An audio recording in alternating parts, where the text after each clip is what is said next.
और तो क्या हालचाल मेरे प्यारे भाई और बहनों, कैसे सब ठीक। तो welcome back to another awesome video. और आज हम लोग पढ़ने वाले हैं the story of village Palampur part number 4। तो अगर आपने पार्ट नंबर 1, 2 एंड 3 इन तीनों को व्यू नहीं किया है तो डेफिनेटली आप जाकर देख सकते हो। तो आज हम लोग पढ़ने वाले economics chapter number 1 the story of village Palampur part number 4। तो अगर आपने पिछले पार्ट्स नहीं किए हैं तो देख लो। If you know all about it तो welcome to the video guys. आज हम लोग एक नए कॉन्सेप्ट पर उतरे हैं। देखो, सबसे पहले तो आज हम लोग एक नई स्टार्ट करेंगे और जो भी तुम्हें चीज़ें समझ नहीं आए तुम वो मुझसे कमेंट में पूछ सकते हो। और यह वीडियो शुरू होने से पहले चैनल को सब्सक्राइब एंड लाइक करना मत भूलना, जिससे आपको हर आने वाली वीडियो के बारे में नोटिफिकेशन मिलती रहे और साथ ही साथ मिले एक अमेजिंग और धमाकेदार शाउट आउट। तो बिना किसी फालतू बकवास के वीडियो को शुरू करते हैं। तो सबसे पहले तो यहाँ पर एक बार मैं तुम्हें ये बता दूँ कि तुम्हें ये पढ़ने की कोई ज़रूरत नहीं है, ठीक है। ये वाली जो लाइंस है ना, तुम्हें ये पढ़ने की कोई भी ज़रूरत नहीं है अगर मैं तुम्हें रियलिटी में बताऊँ तो, ठीक है। क्योंकि ये तुम्हारे एग्ज़ाम में जनरली ये वाली चीज़ नहीं आएगी, ठीक है। तो हम अभी ये नहीं पढ़ रहे and I am definitely sure कि तुम अभी एग्ज़ाम के लिए पढ़ रहे होगे, ठीक है। क्योंकि इससे पहले तो कोई ऐसे पढ़ता नहीं है, ठीक है। तो जब अगर आप ऐसी ऐसी वीडियोस कम टाइम में देखना चाहते हो, कम टाइम में इस चैप्टर को समझना चाहते हो, सो बहुत बहुत वेलकम है बैक। सो सबसे पहले तो हम लोगों को शुरू करना था यहाँ से, कहाँ से, यहाँ से, ठीक है। तो लेट्स बिगिन विद इट। तो सबसे पहले तो हम लोग बहुत इम्पॉर्टेंट चीज़ें समझने वाले हैं, तो जो हम बोलेंगे उसे ध्यान से समझना, ठीक है। तो ऊपर वाला कॉन्सेप्ट हमने नहीं पढ़ना। If you want to read you can, but generally ऐसी चीज़ें एग्ज़ाम में नहीं आती, ठीक है, हेक्टर वगैरह। तो हम आज मेन टॉपिक से शुरू करने वाले हैं, तो जो मैं बता रहा हूँ ध्यान से समझना, ठीक है। Yield is measured as crop produced on a given piece of land, ठीक है। एक मिनट, एक बार ये समझने से पहले ना हम एक जनरल सा रिवीजन कर लेते हैं। हमने ऊपर पढ़ा क्या था। सो ये पिछली वीडियो में हम लोगों ने पढ़ा कि ये चीज़ें क्या होती हैं, ठीक है। खारिफ, राबी, ये क्रॉप्स क्या होते हैं। और साथ ही साथ हमने लैंड इज़ फिक्स्ड और कितनी % पॉपुलेशन इसमें काम कर रही है, ठीक है। पालमपुर में कितने % लोग फार्मिंग कर रहे हैं। फार्मिंग के बारे में हमने काफ़ी डिटेल में पढ़ा। और आज हम लोग पढ़ने वाले हैं कि फार्मिंग में प्रोडक्शन कैसे बढ़ सकती है। पिछली वीडियो में याद है हमने क्वेश्चन किया था कि फार्मिंग के अंदर प्रोडक्शन कैसे बढ़ सकती है, ठीक है। तो इस क्वेश्चन का आंसर हमें इन पैराग्राफ्स में मिलने वाला है। तो यार यहाँ पर हम लोग अगर आगे बढ़ते हैं तो यहाँ पर yield is measured as crop produced on a given piece of land during a single season, sorry, ठीक है। तो देखो, यील्ड क्या होती है। यील्ड एक पर्टिकुलर अमाउंट ऑफ प्रोडक्शन होती है जो कि जनरली फार्मिंग में यूज़ होती है, ठीक है। ये जो वर्ड है जनरली फार्मिंग जैसी एक्टिविटीज़ में यूज़ होता है। यील्ड मतलब किसी भी क्रॉप की पर्टिकुलरली प्रोडक्शन, ठीक है। किसी भी क्रॉप का जब प्रोडक्शन होता है, किसी भी क्रॉप को जब प्रोड्यूस किया जाता है तो उसकी जो भी मात्रा होती है, ठीक है, उसे हम मेजरमेंट कह सकते हो। कितनी यील्ड हुई है आपकी, कितनी फसल हुई है, तो हम कह सकते हैं how much yield you have got. तो यील्ड मतलब प्रोडक्शन, ठीक है, जनरली। तो अब हम यील्ड बढ़ाने के लिए क्या क्या कर सकते हैं, let's see. Till the mid 1960s the seeds used in cultivation were traditional ones with relatively low yields, ठीक है। तो अब मैं तुम्हें इस लाइन के बारे में समझाता हूँ। जो पुराना टाइम था ना, अगर हम बैक में जाएं तो यहाँ पर उस टाइम पे नॉर्मल सीड्स होते थे, ठीक है। नॉर्मल ट्रेडिशनल सीड्स, जैसे कोई भी सेब को हम लोगों ने आधा किया, काटा और उसके अंदर से सीड्स डाल के जो हमारा फार्म है वहाँ पर सीड्स डाले, वापस उगाया, बेचा, ठीक है।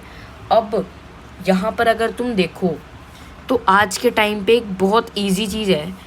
2 सीड्स हैं, आप इन दोनों को एक दूसरे से कंबाइन कर सकते हो। क्या कर सकते हो, कंबाइन कर सकते हो। इसको दोनों को एक साथ कंबाइन कर सकते हो। मानो जैसे एक सीड है जिसके अंदर यील्ड बहुत ज़्यादा है और एक सीड है एक मिनट, सॉरी, उस सीड के अंदर यील्ड बहुत ज़्यादा है, यानी वो प्रोडक्शन करेगा, उसमें ख़राबी नहीं आएगी, डिजीज़ लगने के चांसेस कम है। लेकिन वहीं पर उसके अंदर एक डिसेबिलिटी ये है कि वो काफ़ी ही ज़्यादा, ये क्या कहते हैं, काफ़ी ज़्यादा हल्का है, ठीक है, काफ़ी हल्का है, और वो कोई भी हवा से उड़ सकता है। अब यहाँ पर हम क्या कर सकते हैं, जो दूसरा सीड है उसके अंदर यील्ड नहीं है, वो डिजीज़ से बहुत ये क्या कहते हैं, प्रोन हो सकता है, ठीक है। और यहाँ पर अगर आप देखो तो जो भी ये सीड है ना, ये क्या कहते हैं, जो ये सीड है ये बहुत ज़्यादा, दूसरा वाला, इसके अंदर डिजीज़ तो लग सकते हैं, लेकिन ये बहुत लाइक हार्ड है, तो ये उड़ नहीं सकता हवा से, ठीक है, बहुत हैवी है।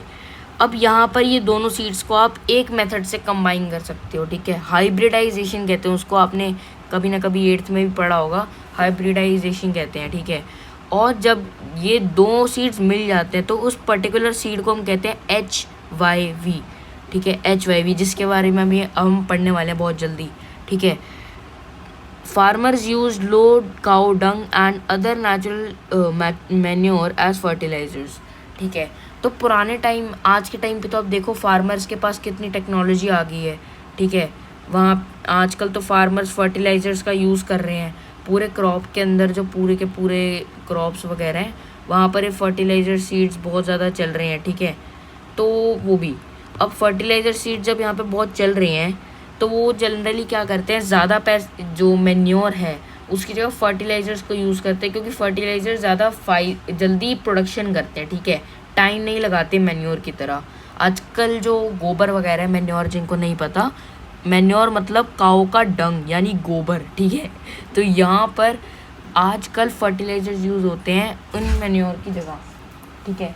तो यहाँ पर अगर आप ध्यान से देखो तो all these were readily available with the farmers who did not have to buy them, ठीक है। तो ये जो चीज़ें हैं, ये चीज़ें जनरली जो फर्टिलाइजर्स है वो फार्मर्स को ख़रीदना पड़ता है, लेकिन जल्दी प्रोडक्शन करने के लिए वो ये सब करते हैं। फार्मर्स को ये चीज़ें ख़रीदनी पड़ती हैं, फर्टिलाइजर्स वगैरह, पेस्टिसाइड्स वगैरह। पेस्टिसाइड्स मतलब जनरली कीड़ों को मारने के लिए चीज़ें, और मैन्योर का काम आजकल फर्टिलाइजर्स कर ही रहे हैं, ठीक है। तो फर्टिलाइजर्स को ख़रीदना पड़ता है, जबकि जो बाकी चीज़ें जैसे मैन्योर वगैरह वो फार्मर्स के पास रेडीली ऑलरेडी अवेलेबल होते थे। जैसे काव वगैरह ये वाला पाल रखी थी, भैंसें वगैरह पाल रखी होती हैं। आजकल भी आप देखो विलेज के अंदर जनरली फर्टिलाइजर्स और पेस्टिसाइड्स यूज़ नहीं होते हैं, ठीक है।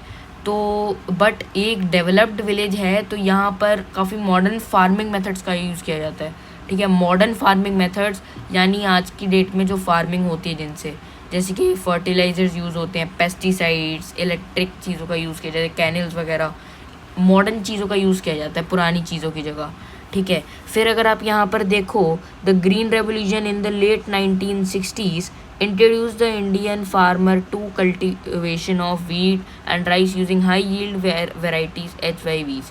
तो इसके बारे में हम लोगों ने पढ़ ही लिया। अब इन चीज़ों के बारे में हम लोग ये बहुत अच्छे देख पा रहे हैं कि इन दो सीड्स को कंबाइन करते हैं, ठीक है, और एक प्रोडक्शन भी इससे जल्दी होती है, ठीक है। अब यहाँ पर अगर आप ध्यान से देखो तो ये देखो, of seeds compared to the traditional seeds, the HYV seeds promise to produce much greater amounts of grain in single ये plant, ठीक है। तो एक पर्टिकुलर जो प्लांट होता है उसमें कई सारी जो जगहें होती हैं, जो पर्टिकुलर प्लांट है उसमें 3-4 चीज़ें उगती हैं। अब कई बार मानो 1-2 चीज़ उसमें ख़राब हो जाती है, जो ट्रेडिशनल सीड्स होते हैं कोई डिजीज़ लग जाता है, बट जो HYV सीड्स होते हैं उनमें ये पावर होती है, ठीक है, कि वो ख़राब नहीं होते जल्दी। अब यहाँ पर मतलब वो यील्ड भी कर सकते हैं, प्रोडक्शन ज़्यादा करते हैं वो, ठीक है। दैट्स वाई जो फार्मर्स होते हैं वो नॉर्मल सीड्स की जगह HYV सीड्स यूज़ करते हैं। क्यों? क्योंकि वो ज़्यादा यील्ड दिलाते हैं और काफ़ी ज़्यादा प्रोडक्शन करते हैं एक नॉर्मल पीस ऑफ लैंड पे, एक फिक्स्ड लैंड पे। एज अ रिज़ल्ट, और काफ़ी जल्दी प्रोडक्शन भी करते हैं। As a result, the same piece of land would now produce far larger quantities of food grains than was possible earlier. HYV seeds, however, needed plenty of water and also chemical fertilizers and pesticide to produce best results. अब देखो, जो HYV seed है इसके पास एक advantage थी, ठीक है, जो हम लोगों ने पढ़ी कि ये यील्ड भी ज़्यादा करता है, लेकिन इसे ग्रो करने के लिए बहुत ज़्यादा पानी चाहिए होता है, ठीक है। पानी की जो मात्रा है वो बहुत ज़्यादा होनी चाहिए, बहुत ज़्यादा पानी की जो है वो मात्रा होनी चाहिए, ठीक है। बहुत पानी खींचते हैं अपनी तरफ, ठीक है, बहुत पानी चाहिए होता है इनको ग्रो करने के लिए। फिर इन्हें बहुत ज़्यादा केमिकल फर्टिलाइजर्स भी चाहिए होते हैं। क्या चाहिए होता है? बहुत ज़्यादा केमिकल फर्टिलाइजर्स भी चाहिए होते हैं, ठीक है। फिर जाकर इन्हें पेस्टिसाइड्स भी चाहिए होते हैं, क्योंकि इसमें कीड़े भी जल्दी लग सकते हैं, ठीक है। तो यहाँ पर कहीं कहीं इनकी डिसएडवांटेजेस भी हैं, सॉरी। तो अगर आप यहाँ पर देखो तो यहाँ पर देखो कितनी सुंदर से आपको यहाँ पर एक पिक्चर दिख रही होगी, सॉरी, कितनी सुंदर से आपको यहाँ पे एक पिक्चर दिख रही होगी। यहाँ पर देखो तो यहाँ पर मशीनरी का यूज़ किया जाता है। मॉडर्न फार्मिंग मेथड्स में ये भी आ गए ना, जो मशीन्स वगैरह, आप ट्रैक्टर को देख लो। पुराने ज़माने के अंदर ये थोड़ी होता ट्रैक्टर वगैरह, तब तो गाय को यहाँ आगे रखा जाता था और पीछे रखते प्लो, तो उससे पूरा लैंड फर्टाइल होता। आज की डेट में वो फार्म मशीनरी, किसी चीज़ को हार्वेस्ट करने के लिए ये मशीनरीज यूज़ होती हैं, फर्टाइल बनाने के लिए लैंड को यूज़ होती हैं। फिर जाके इनके अंदर डलने वाला जो डीजल है वो भी इसमें मॉडर्न फार्मिंग मेथड्स में आता है, ठीक है। तो मॉडर्न फार्मिंग मेथड्स की बात करें तो यहाँ पर फिर HYV सीड्स के बारे में भी हमने पढ़ा, फर्टिलाइजर्स के बारे में पढ़ा, पेस्टिसाइड्स के बारे में पढ़ा। देखो, फर्टिलाइजर और पेस्टिसाइड्स में कंफ्यूज मत होना, इनका सीधा सीधा मतलब है जो फर्टिलाइजर्स होते हैं वो अच्छे क्रॉप्स को प्रोड्यूस करते हैं, ठीक है, वो मैन्योर का काम करते हैं। लेकिन जो पेस्टिसाइड्स होते हैं वो कीड़ों को मारने के लिए यूज़फुल होते हैं। तो कभी भी ये खा खू मत लेना, ये हमारे लिए नहीं है, ठीक है। तो फिर आती है हमारी इरिगेशन। यहाँ पर देखो कितने टाइप्स ऑफ इरिगेशन है। इलेक्ट्रिसिटी लग रही है, डैम्स के अंदर इलेक्ट्रिसिटी लग रही है, जैसे इन दोनों के अंदर आपका डीजल लग रहा है, वैसे ही डैम को चलाने के लिए इलेक्ट्रिसिटी लग रही है। तो हमने इन चीज़ों के बारे में पढ़ा। फिर जाके आपको देखने को मिलेगा यहाँ पे पंप सेट्स वगैरह। यहाँ पे देखो पानी सारा यहाँ पे नीचे को जा रहा है, ठीक है। फिर यहाँ पर हमारी कैनल्स आती हैं। तो यहाँ पर ये देखो धीरे धीरे ना हर प्लांट के अंदर ये चीज़ें जा रही हैं, इरिगेशन होती है इन चीज़ों से। अब लेट्स बिगिन, हम आगे बढ़ते हैं, ठीक है। तो देखो आज हमने जो टॉपिक कवर करा है वो बहुत ही ज़्यादा इजी एंड बहुत ज़्यादा टफ टॉपिक था। कई लोगों को टफ भी लगता है। हाउएवर हम अगली वीडियो के अंदर देखो कितना सारा चैप्टर हमने कवर कर लिया। अब अगर साइड में देखो तो देखो अगली वीडियो के अंदर हम लोग पढ़ने वाले हैं इससे आगे की चीज़ें, ठीक है। बहुत अच्छे से पढ़ेंगे, टेंशन मत करना, ठीक है। हम अगली वीडियो में कई चीज़ों के बारे में पढ़ेंगे। अगली वीडियो में पढ़ेंगे ग्रीन रेवोल्यूशन के बारे में। सो अगली वीडियो के लिए एक बार लाइक और सब्सक्राइब करना मत भूलना। अगेन मिलता हूँ आपसे नेक्स्ट वीडियो में। Take care.